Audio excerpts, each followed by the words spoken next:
Welcome to the Unit Economics Podcast. I'm Josh Dubinsky. On today's episode, I sit down with Caroline McKay, founder of Caro, a boutique PR agency focused on design, hospitality, and CPG brands. After starting her career at an agency, helping open its LA office, and later running communications for Soho House across North America, Caroline decided to start her own firm, Caro, in 2020. In this conversation, we get into what a PR firm actually does on a day-to-day basis, how Caroline builds and maintains relationships with writers and editors, and why even her most established clients still generate the vast majority of their opportunities through active pitching. We also talk about what makes a company ready for PR, how Caro evaluates potential clients, and why founders' responsiveness and willingness to participate can have such a large effect on the results. Finally, we discuss how smaller editorial teams, affiliate commerce, podcasts, Substack, AI, and changing consumer behavior are reshaping how brands earn attention. I learned a lot during my conversation with Caroline, and I hope you enjoy it as much as I did.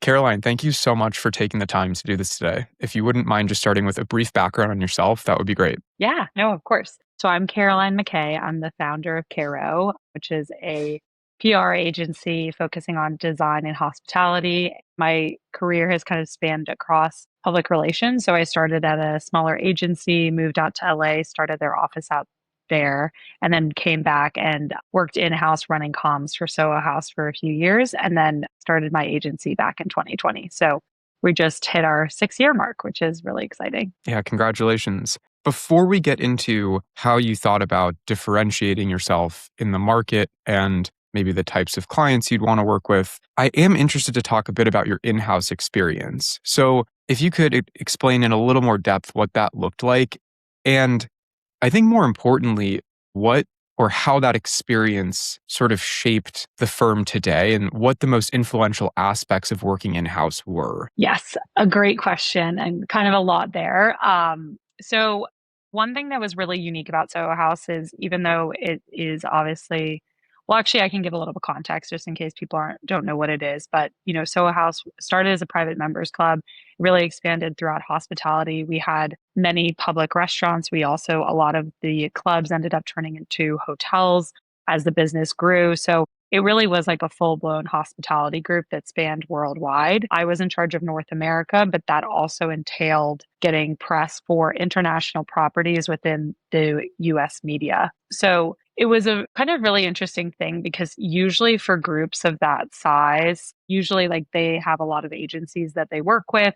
So typically in the role that I was in, I probably would have been working with a PR agency, but at the time, Soho House didn't employ outside agencies for a lot of marketing services. So we did it all in-house. So it was a really kind of cool experience where I got to do kind of everything from like the larger strategy to all the execution on my end. So what's nice about that is typically when people go in-house, when they work in PR, sometimes they lose a lot of their contacts that they had on the agency side because they're just not interacting with them as much. Whereas I was in the lucky position where I was fully running all the press trips for kind of all our newer initiatives. I was really involved with day-to-day pitching, et cetera. So really got to keep all my contacts, but then at the same time was really able to meet new people in the travel hospitality space and in the design space and just kind of expand my expertise from there. And in terms of like how it relates to the firm today, I actually feel like there's quite a few things.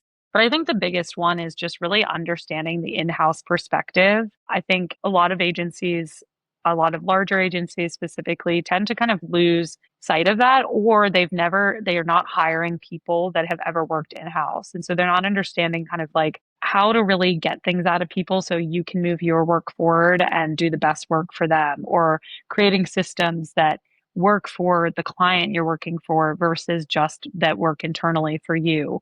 So that's kind of really something that I saw and brought into our agency, because if we're having like some of our clients are just super hands-on, they respond to our emails like this. We have other clients they're in hospitality, they're on their feet all day, they're not by their laptop. So it's like, what's the best way to get in touch with them that's quick for them and makes it so we can do our jobs and put their best foot forward? So it's really taking a lot of those skills and putting them in-house. And I think being in hospitality, like one of our clients always says that hospitality is like a 4-act play. There's just so much behind the scenes in order to make what you're seeing perfect. And because of that, there's just so many moving parts. As much as they care about marketing and what we're doing in PR, they also just don't have the bandwidth to be dealing with that because they're dealing with things on the floor and like real life interaction.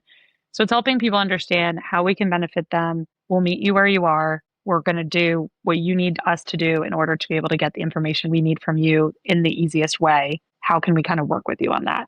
So I think it's made a lot about what makes our firm a little bit different than a lot of other firms out there, is just kind of that understanding and always going in with that lens when we're talking to new clients.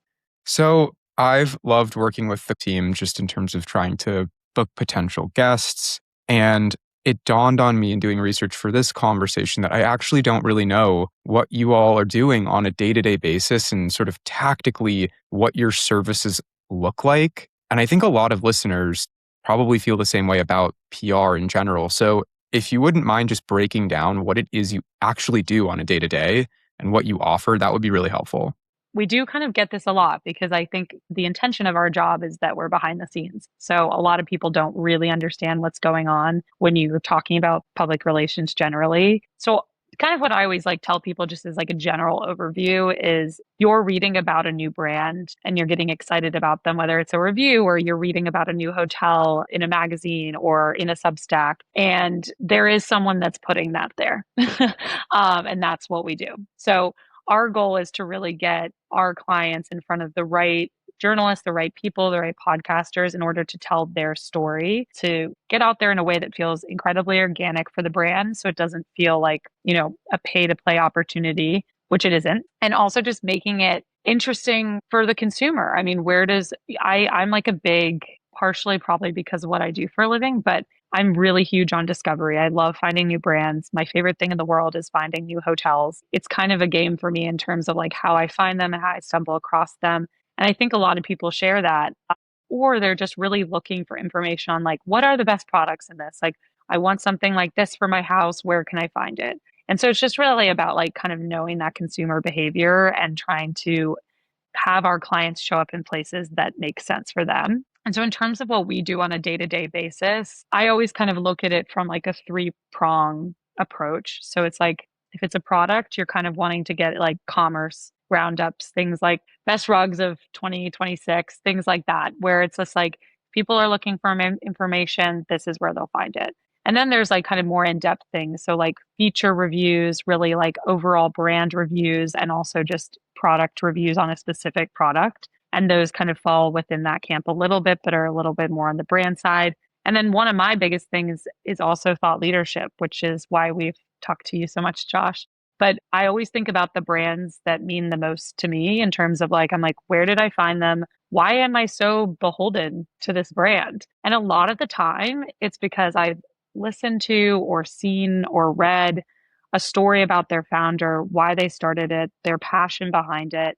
And I think for me, that's what sticks out as someone that's like, because there's so many products in the world that are just owned by huge corporations. And I think people get a little concerned about that. They're like, does anyone care? What's this material? What are we dealing with here? And I think when you know that there's someone behind something that has really put their heart and soul into it, you just know that you can like trust it more. And so for us, it's like an opportunity for our clients to explain why they've done something, why they get excited about it, how long it took them, like all the different things. And there's so much that have gone into all these businesses. So it's also a really fun opportunity for them. So yeah, that's what you're kind of seeing on our day to day and just how we're thinking about it. And that's the kind of conversations that we're having with a variety of editors, writers, podcasters, et cetera. Yeah, in doing research, it struck me that the media relationships you're building are sort of the cornerstone of what you're doing. And I'm wondering to start, how much of the placement that you facilitate comes from inbound requests versus you pitching the products or services of your clients to others? It really depends on the client, obviously, but I would say even for our biggest clients that are extremely well known, I'd say it's 10% inbound, 90% of us is pitching. So that is really like for us, that's like where we really see like we're bringing in a lot. And even if we're not, the inbound, a lot of that is like people are emailing you like 2 days before they need something, including like an interview, things like that. So we have to kind of come all hands on deck to make sure we're getting them everything they need in the time they need it so that the opportunity is not missed. The only reason I bring that up is because I think some clients I've heard from friends are like, well, the inbound stuff is stuff we brought in. And it's like, most of the time it's from other pieces that were placed that inbound stuff comes in. So you kind of already have to have this like PR momentum. And then when inbound comes in, you know that there's interest in you, which is really exciting. The other thing I'll flag with that too is like you also want to be strategic about when inbound's coming in, like understanding what these articles are about, who's writing it, getting background on them, really doing your due diligence. So you're not just sending off photos for something that could be a negative review on a property or like things like that, where you're just really understanding like, okay, how's the property being represented here? And then, we will send the information that you need. And so really big on that too is like from a client perspective, they're like, you guys handle these because we do not want to mess with your system. But yeah, it's a lot of pitching. What makes a successful media relationship in 2026 and what makes a successful pitch? I know that's a bit of a broad question, but I'm really interested to hear about how you think about pitching, if it was more difficult in the beginning when you first started the firm because you had to establish relationships, if you had already established relationships through your work in-house at Soho House. Like I'm curious about, what goes into a pitch and what makes for success in that regard. Yeah, it's a great question. So to answer the first portion of it, just kind of the media relationships, I think my whole career, I've been very focused on meeting up with people, getting coffees with people, understanding what they're working on so that I'm not just blanket pitching them. With that said, there's only so many people you can meet up with. Also, post COVID, a lot of people don't live in major cities anymore. A lot of writers are not here. And they're willing to do Zooms, things like that every once in a while, but they have a lot going on as well. And so it's a total mix. I would say, obviously, there's so many relationships that I've cultivated over the years and who, if I need a gut check on anything, great people to go to.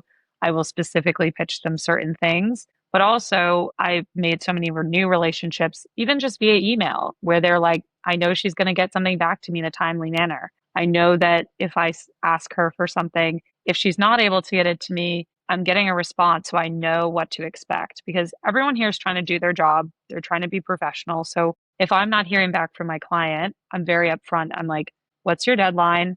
I will work my best to get this to you, but I'll also be upfront if that's not happening so that you can move on to another source. And so I think it's just kind of this mutual respect when it comes to media relationships. And then in terms of pitching, I think the biggest thing I always say to people is like, why now? So like, if you're writing a pitch and you cannot answer that question, don't send it. I think a lot of people are just like, well, I made this thing and I want to put it out in the world. It's like 100%, but we need a reason why we're reaching out now. Is it a new launch? Is there an angle that we can work with here? It doesn't always have to be newness either. It can be that you haven't tested out this product. We'd love to get it in front of you. We've seen that you've written certain things like this before. So that's the big one, is just kind of asking that question for yourself. And I think that can also help founders kind of understand their PR teams a little bit more too, because again, like where honesty is a little tough sometimes. Sometimes people tell me, we want this out. And I'm like, we have to talk about how we can get this out there successfully, because if you can't answer that question, then you're just not going to get the response that you want. And then I think the second portion of that is also just making sure all the materials are super accessible for people. You have a folder of select photos that you can be sending with the pitch. If they're on an affiliate network, it's noted,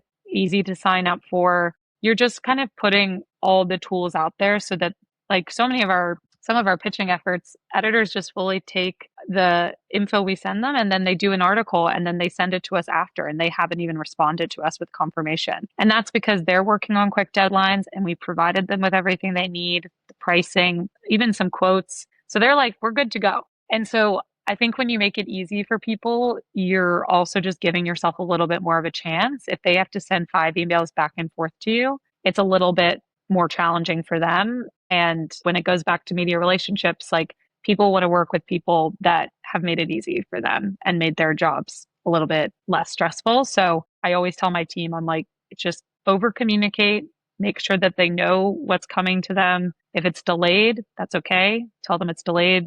Tell them we'll get by the deadline. And we always try to make that happen for them.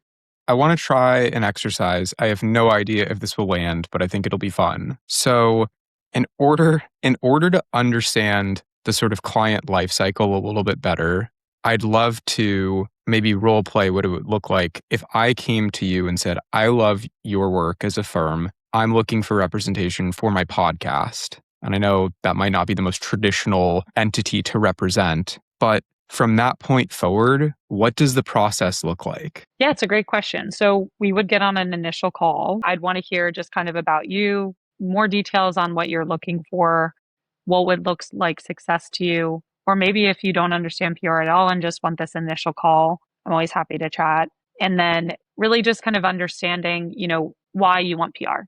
Like, is it for growth? Is it for new listeners? Really trying to understand who's your target demographic? Who are you going after with this? Are you trying to reach people you haven't reached before? And then once we kind of understand that, we can, we'll put together a proposal for you, kind of outlining our services. One thing I always say to clients is our proposals are an outline of like what we can offer, but they're not like all our ideas in one place. For us, because of the strategy portion of things, it's really important for us to really do like a deep dive at the beginning of an engagement before kind of presenting what we think could be like realistic pitching and just like a realistic strategy. And then usually we'll get on another call, chat more about that, make sure that it feels aligned for both of us. And then also kind of these hard questions of like, do you actually have everything that we would need in order to have a successful PR campaign? I think some people come to us and they're really excited. They're just launching a business. And then we bring up a few things and they're like, I'm going to come back to you in a few months. Yeah, what are some examples? I mean, we've had everything from,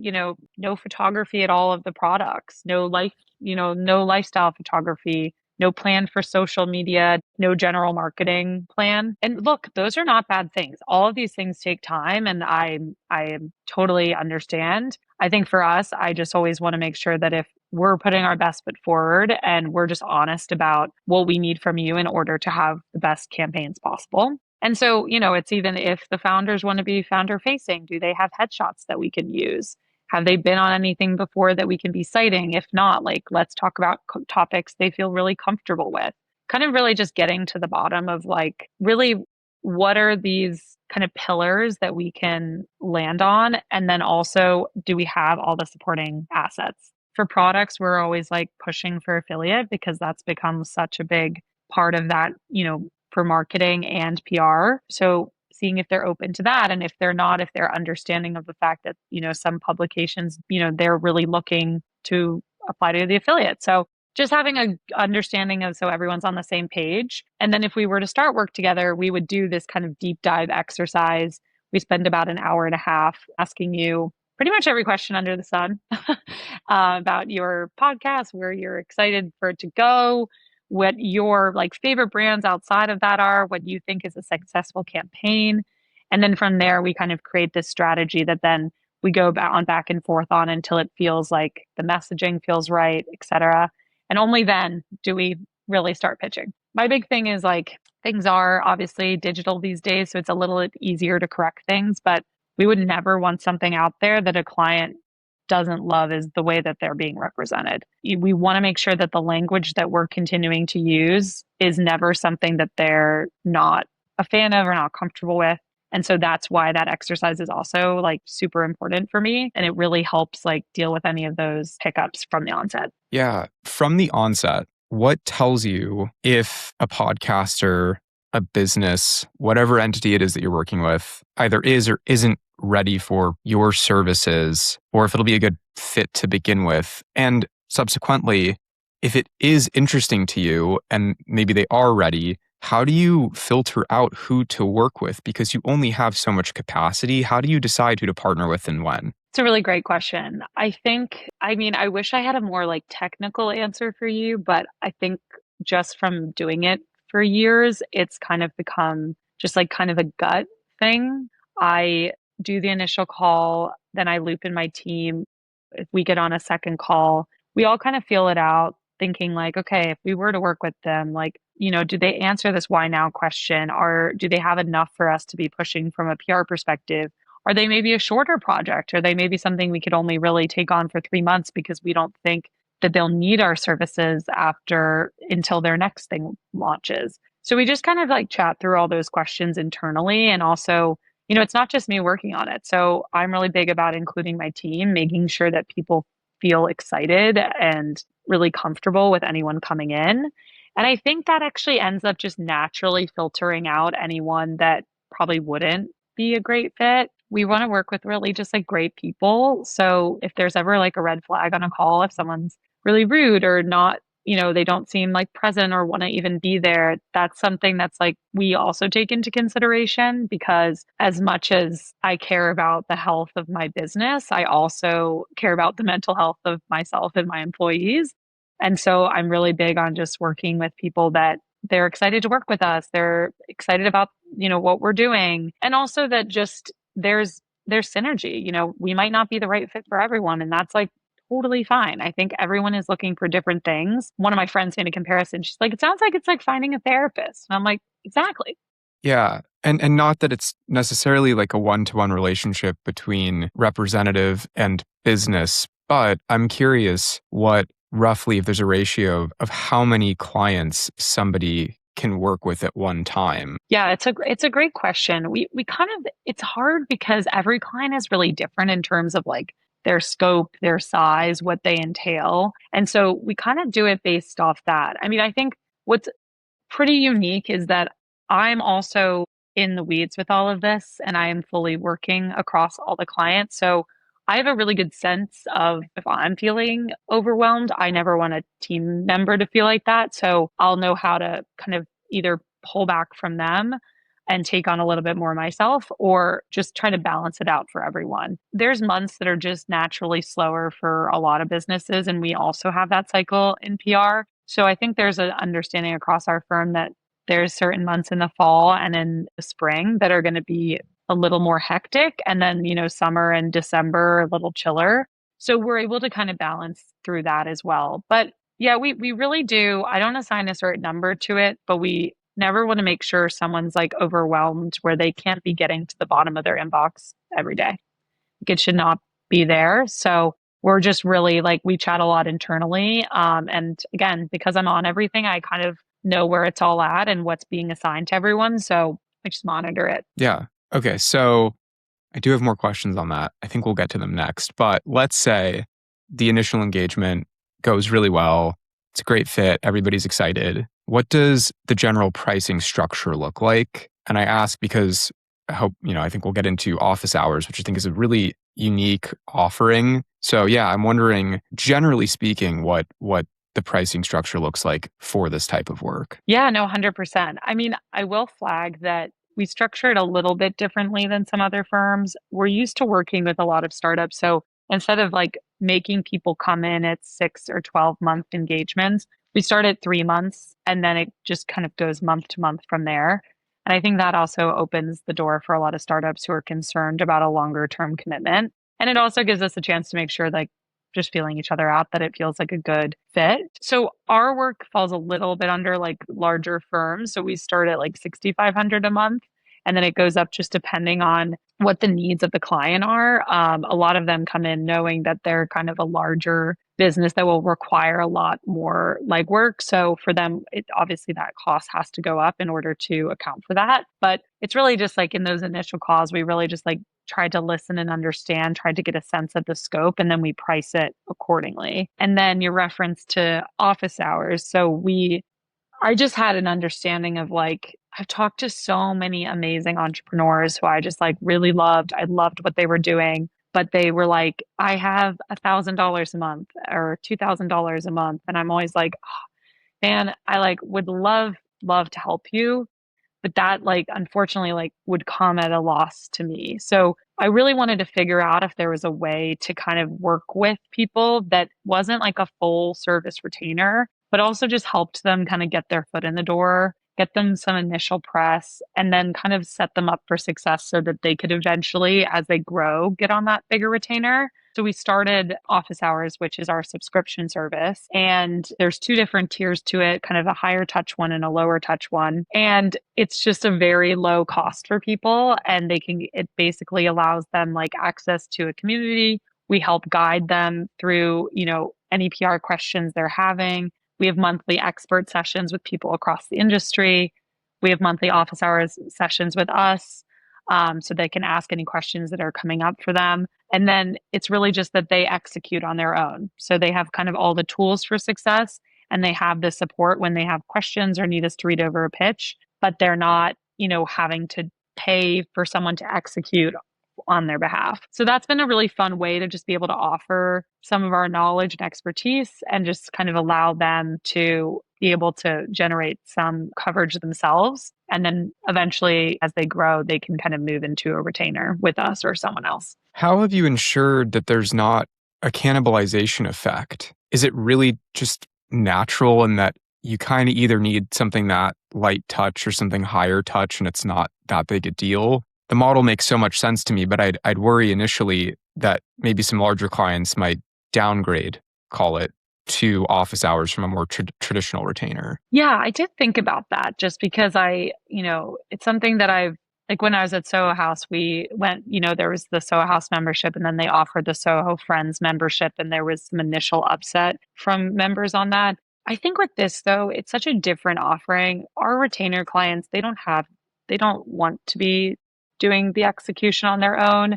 They're at a point in their business where they really want someone else to kind of handle that portion of things. And so there was like a mild concern about that, but it didn't end up playing out at all. I also think in our office hours community, a lot of people now have an appreciation for PR and how difficult it is and how much work it takes. And so I think a lot of our clients already luckily understand that and are excited to work with us on a full retainer. So we didn't end up seeing that, which I was glad to see. But I think it would have to be coming from like a team member that would want to like learn it and then take it on internally and really dedicate time to it. I think that's a little bit more of a rarer case. So not something we've seen. Yeah, makes sense. This is a bit of a broad question, but what's changed the most just in the PR landscape since you started the firm? There's so much, I will say. Teams of publications are extremely small now. A lot of editors have had to go freelance. A lot of editors have completely changed careers. That's been a huge thing. Just trying to keep up with that is very time consuming. The other thing that I would say is a big one in a really positive way is I think when I think about PR, I think the traditional sense of it is 100% necessary and for a variety of reasons, SEO, et cetera. But I also think that it's kind of grown this opportunity to rethink how people are consuming media. It's like, where are people actually getting a lot of their information? That's something I'm constantly asking myself because I'm like, where am I really purchasing things from? Is it, for me, it's a lot of Substacks now, or, I'm listening to a lot of really interesting podcasts and that's where I'm kind of hearing about certain products or these types of things.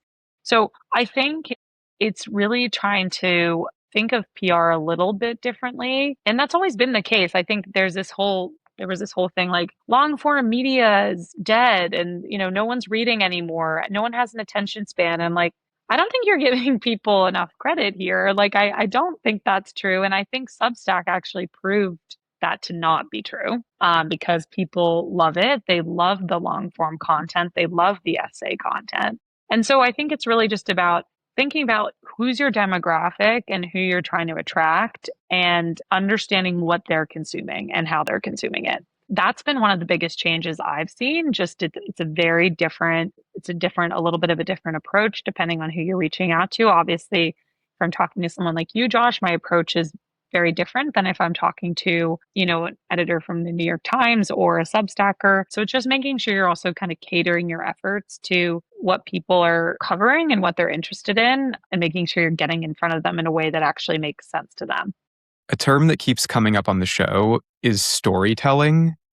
And it seems like that's just becoming more and more a part of the zeitgeist, particularly like within the CPG community, like just such a need for storytelling. But that is sort of an opaque term. So when you think about storytelling in that context, what do you think about and what sets apart good storytelling from generic or mediocre storytelling? It's a really great question. I think to me, storytelling is really just trying to understand actually like what people are interested in hearing. I think like what really sticks with us the most as humans is like we all have a level of like empathy and understanding and curiosity. And it's like making sure that you're like tapping into that side of people. Kind of what I brought up earlier, but it's like, yes, you did a cool product and you brought it into the world, but like, why are you here? What drove you to be here? Why is this different? Like, why did you decide to do this? And even if it's something like, I saw the competition, I thought I could do better, or I had this personal problem and I needed something to solve it. And I think that's like really what people are interested in hearing is kind of just this understanding of why and like how people are getting where they've gotten. And so that's what I always kind of like think about when we're like asking our founders those like initial questions is really trying to get like cut the surface and really like get kind of deep because that's what people want to hear about. No one wants to hear like I went to business school, I needed a new career. I think people really need like more than that. And not to say that anyone should be making anything up. I don't think they should at all. I think people are just really interested in honesty and like really what brought someone to do something. And entrepreneurs as individuals are incredibly interesting because to do something like that is taking so many risks. It's putting so much on the line for yourself personally. It's managing so many different aspects of an organization from HR to marketing to product development. And so you kind of have to be a very specific type of person to do that. And people like to know the psychology behind that. So there's so many ways you can spin it, but that's always the biggest thing for me with storytelling is just making sure you're piquing people's curiosity. You're kind of answering something for them. Yeah. Yeah, you're touching on one of the appeals to me in building this show is just understanding the type of person that sets out to build something. I think it's fascinating and catching them at that point in time, it offers such a unique perspective. So yeah, really appreciate that answer. You offer a fairly high touch service and you alluded to being pretty involved across all of the work or at least all of the clients that you're representing. And I'm interested how you think about scaling the business then as a result, because in order to do that, you will have to let go of something or some things. So how do you think about scale? Are you comfortable with the size as is and you see scaling in different ways? Or is that something you're grappling with as you think about just simply growing the business? It's a great question.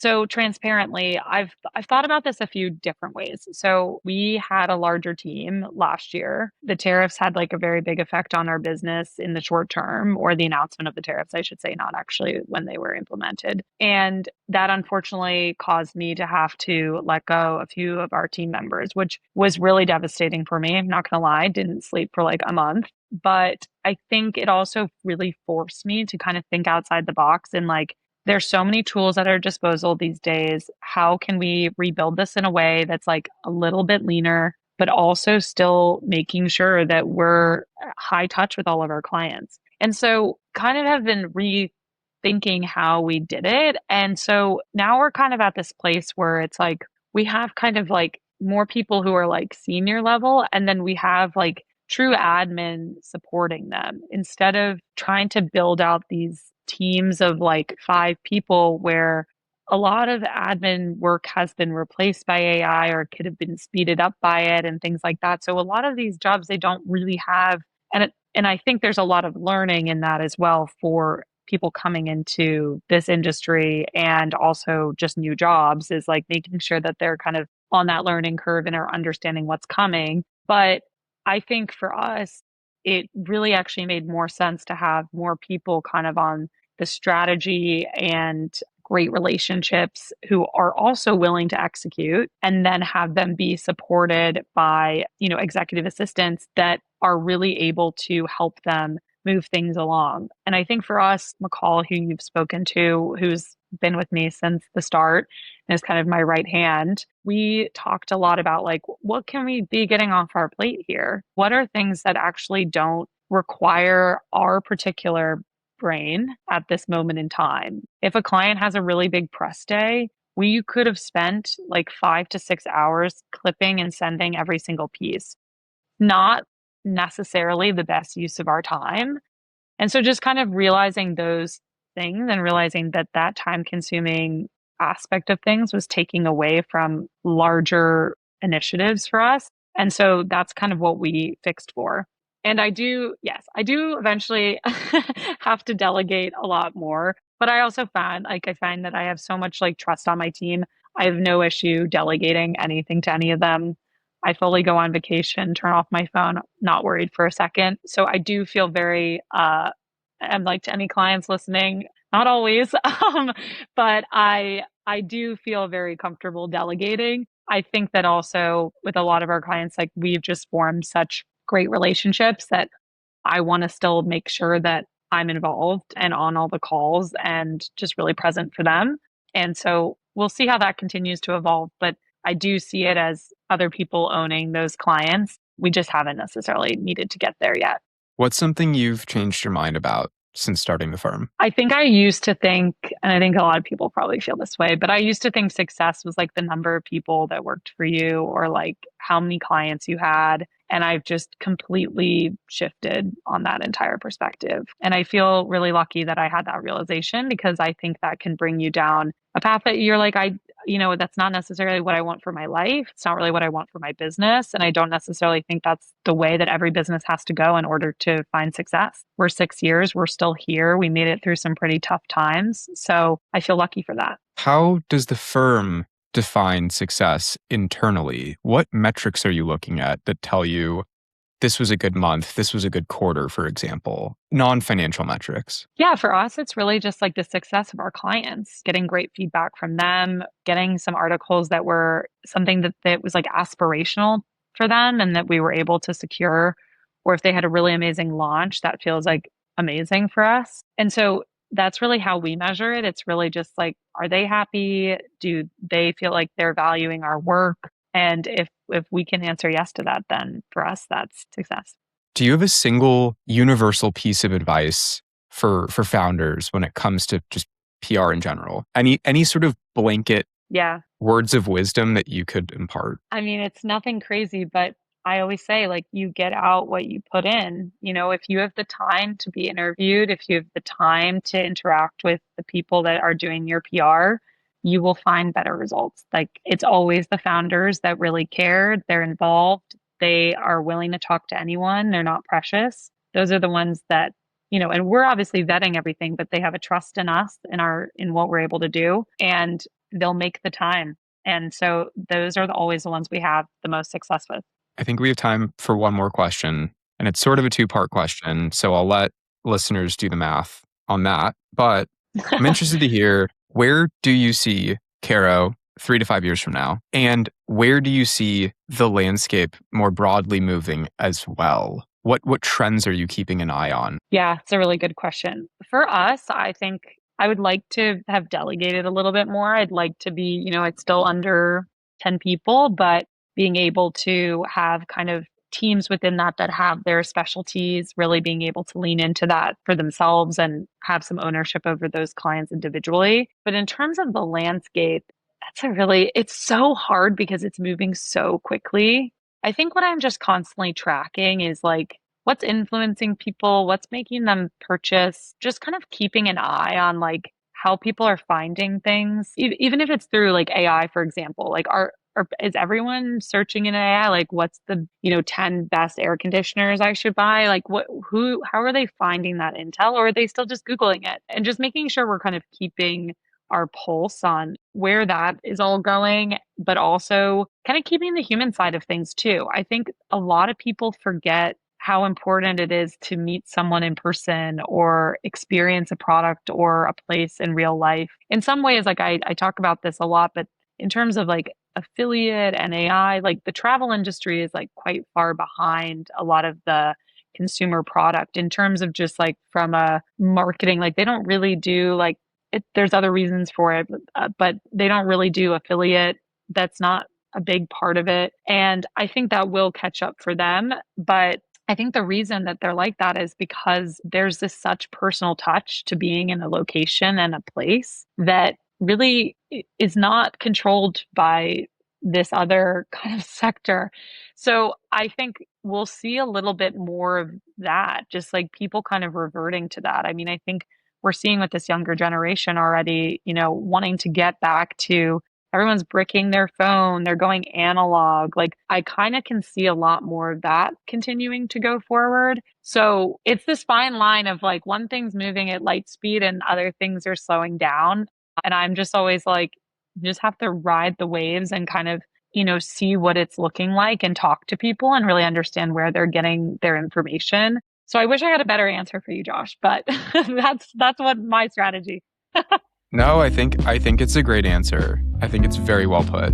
Caroline, thank you so much for the time. I learned so much. If you want to share with listeners where they can find your services, please feel free to do so. Yes, of course. You can find us at www.bycaro.co, or we have an Instagram, bycaro.co. Amazing. Thank you again. Thanks so much, Josh. All right, let's debrief. One of the things I appreciated about this conversation was just how much clearer Caroline made the work of a PR firm feel. Even for Caro's largest and most established clients, the vast majority of opportunities still come from active pitching. And getting those placements requires much more than simply having relationships with writers and editors. The timing has to make sense. The story needs a compelling angle. The right materials have to be readily available, and the client has to be willing to participate. And more broadly, I thought Caroline's perspective on how PR is changing as editorial teams shrink and consumers increasingly discover brands through podcasts, Substack, affiliate content, and potentially AI search was particularly interesting. As the ways people discover brands become more fragmented, the work increasingly requires understanding where a specific audience is actually paying attention. Again, I learned so much during my conversation with Caroline, and I hope you enjoyed it as much as I did. If you haven't already, make sure to follow and leave a review wherever you get your podcasts. Thanks for listening.